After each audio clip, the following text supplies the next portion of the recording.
Hey everybody, welcome back. Hope you're doing gravy. We are continuing our reading of this wonderful book, which is a collection of lots of different Native American folklore. This is from the White Mountain Apache tribe, and this story is titled Turkey Makes the Corn and Coyote Plants It. Alright. Long ago, when all the animals talked like people, Turkey overheard a boy begging his sister for food. "What does your little brother want?" he asked the girl. "He's hungry, but we have nothing to eat," she said. When Turkey heard this, he shook himself all over. Many kinds of fruits and wild food dropped out of his body.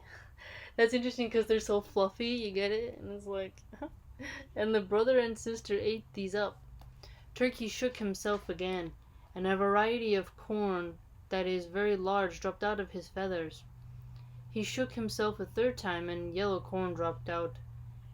And when he shook himself for the fourth time, white corn dropped out. It's just got all the varieties of corn seeds.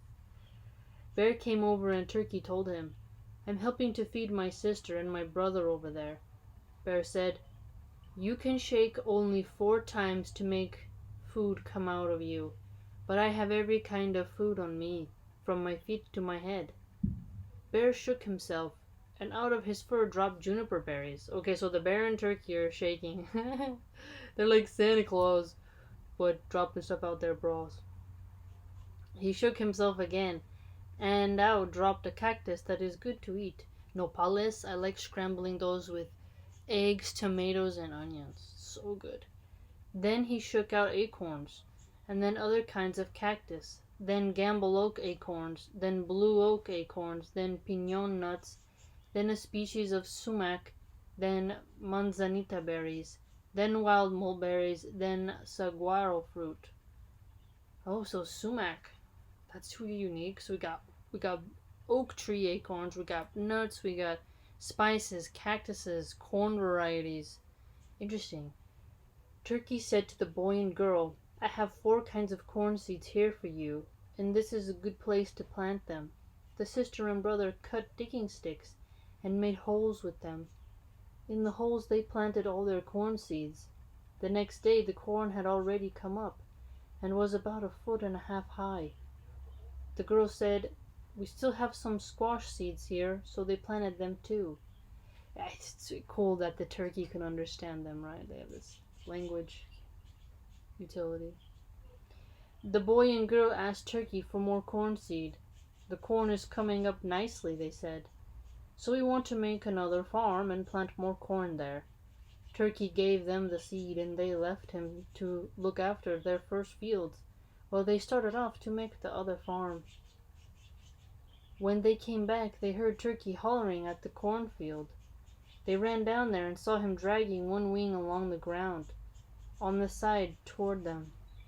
There were snakes on the other side of him, and he pretended to have a broken wing to lure the snakes away and shield the boy and girl.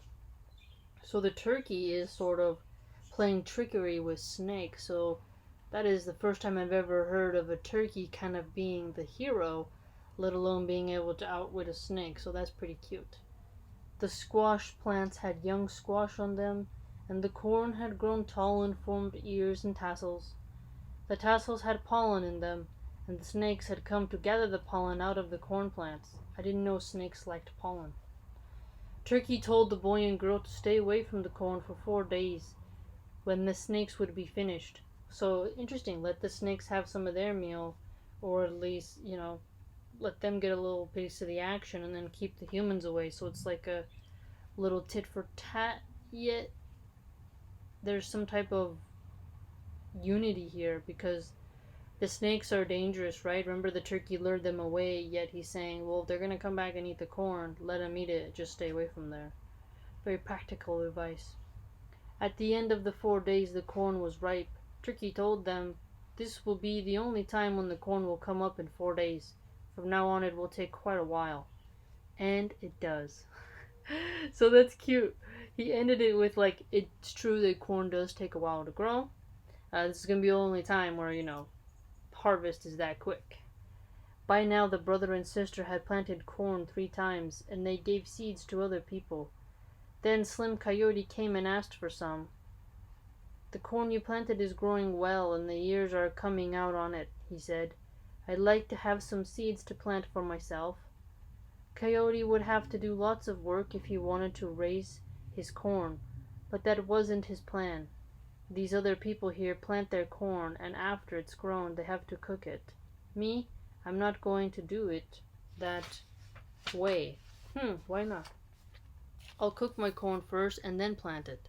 Well, then, that's funny because if you did that, it wouldn't work, right? So I won't have to bother to cook it when it's ripe. Well, no, that's not the way it works. Here's where Coyote made a big mistake. He cooked his corn, ate some, and planted quite a patch of the rest. It's basically wasted it. Compost pile, right? He felt pretty good about it. And now I've done well for myself. You people have to cook your corn after you plant it. But mine will be already cooked, he said. I love how the coyote is such like a interesting figure in Native American folklore. After planting, he went off with the rest of the people to gather acorns. But when they returned to their fields, coyotes had nothing growing on it at all. He said angrily, "You people must have taken the hearts out of the corn seeds you gave me." "No, we didn't do that," they told him. "But you cooked the heart out of them before you planted." Coyote asked for more seeds and planted them right away, but this time, so his corn grew. The day after he planted it was up about 1.5 feet. He felt good. Okay, so he feels good now. The people who had planted their corn at the beginning were harvesting now and tying it up into bundles. Coyote saw these and wanted some.